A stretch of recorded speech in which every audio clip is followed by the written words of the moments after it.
But now moving on to other stories, grieving the recent attack on a migrant center in Libya that killed 53, Pope Francis has urged the international community not to tolerate this act of violence. Addressing thousands in St. Peter's Square this morning, the Vatican City had invited all to join in a silent prayer for the deceased, which includes 6 children. An airstrike which hit a detention center for migrants at the Libyan capital on July 2nd has been termed a grave humanitarian crisis by the United Nations.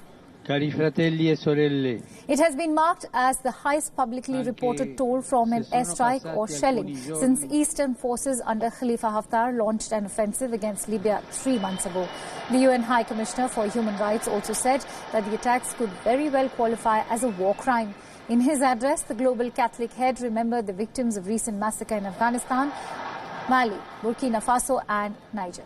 He also hopes that the human corridors for migrants will be further organized in an extended and concentrated way.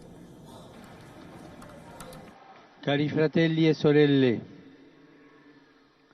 anche se sono passati alcuni giorni, invito a pregare per le povere persone inermi uccise o ferite dall'attacco aereo che ha colpito un centro di detenzione di migranti in Libia. La comunità internazionale non può tollerare fatti così gravi. Prego per le vittime. Il Dio della pace accolga i defunti presso di sé e sostenga i feriti.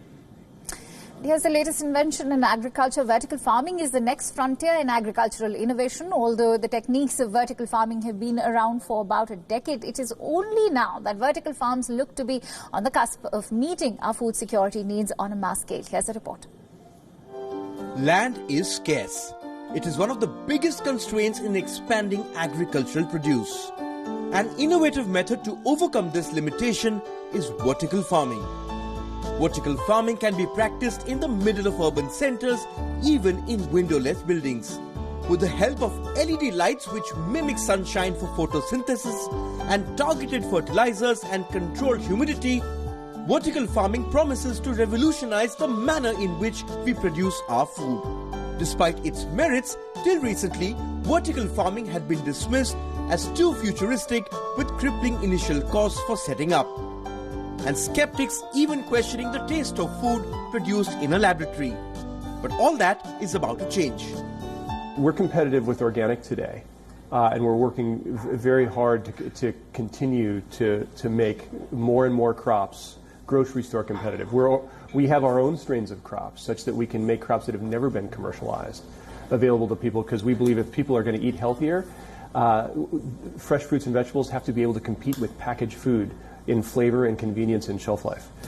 And so we're competitive today, and we're making more and more crops competitive year over year with the middle of the grocery store.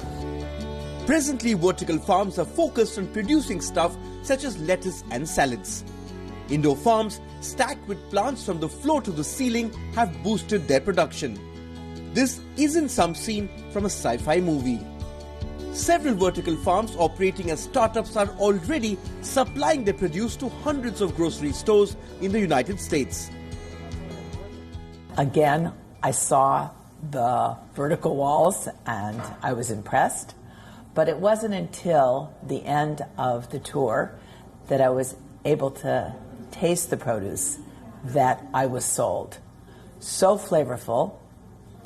I never would have guessed that it was grown with so much technology. I mean, I never would have thought that produce could be that delicious. Vertical farms use 95% less water than conventional farms. Automation and robotics combined with artificial intelligence has brought the precision of the lab onto the agricultural field. It has also boosted the nutrition in the produce. Some controlled extra blue light and extra red light has also ensured that the food even tastes better.